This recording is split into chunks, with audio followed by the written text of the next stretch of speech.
Hi സുല ലൈഫിലേക്ക് എല്ലാവർക്കും സ്വാഗതം. ഇന്ന് മട്ടൻ ലിവറിൻ്റെ കറി കേട്ടോ, ഫ്രൈ ചെയ്യാൻ പോവാം. Mutton liver. അപ്പോൾ അതിന് അര കിലോ മട്ടനാണ്. വെളിച്ചെണ്ണ ഒഴിച്ചു, കുറച്ച് പെരിഞ്ജീരകം, അത് കൂട്ടിലേക്ക് പെരിഞ്ജീരകം, പിന്നെ മുഴുവനായിട്ടുള്ള മറ്റേ മസാലകൾ, സബോളയ്ക്ക്, പച്ചമുളക്, വെളുത്തുള്ളി,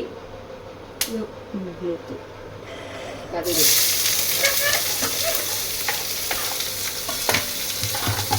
അതിട്ടു.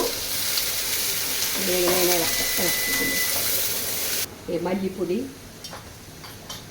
പിന്നെ മുളക് പൊടി, എരിവുള്ളത് കുറച്ചിടണം. കുരുമുളക് പൊടി കിട്ടാൻ കാരണം. പിന്നെ കാശ്മീരി ചില്ലി ഇടും, മഞ്ഞൾപ്പൊടി, പിന്നെ കാശ്മീരി ചില്ലി കുറച്ച് കളറിന് വേണ്ടിയിട്ട് ഇടുന്നില്ല. കാശ്മീരി ചില്ലി കുറച്ച് മതി. കുരുമുളക് പൊടി ആണെങ്കിൽ ധാരാളം ഇടുക.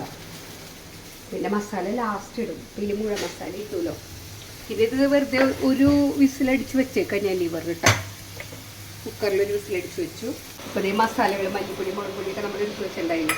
അതിൽ ഇട്ടിട്ട് നന്നായിട്ടൊന്ന് മൂക്കുക. പൊടികളൊക്കെ ഒന്ന് മൂക്കണ വരെ നന്നായിട്ടൊന്ന് റോസ്റ്റ് ചെയ്യുക. ഇതിൻ്റെ പച്ചമണമൊക്കെ മാറണ വരെ ഇത്തിരി ഗരം മസാല. ഇത് മട്ടൻ നമ്മളൊരു വിസിലടിച്ച് വെച്ചിട്ടുണ്ടായിരുന്നു കുക്കറിൽ, അതിൽ ഇട്ടുട്ടാ. കുറച്ച് നാളികേരപ്പാൽ ഒഴിച്ചുട്ടാ. നല്ല കട്ടി നാളികേരപ്പാൽ കുറച്ച് ഒഴിച്ചു. നല്ല മണം വരുന്നുണ്ട് പാല് മുടി ഒഴിച്ചപ്പോൾ.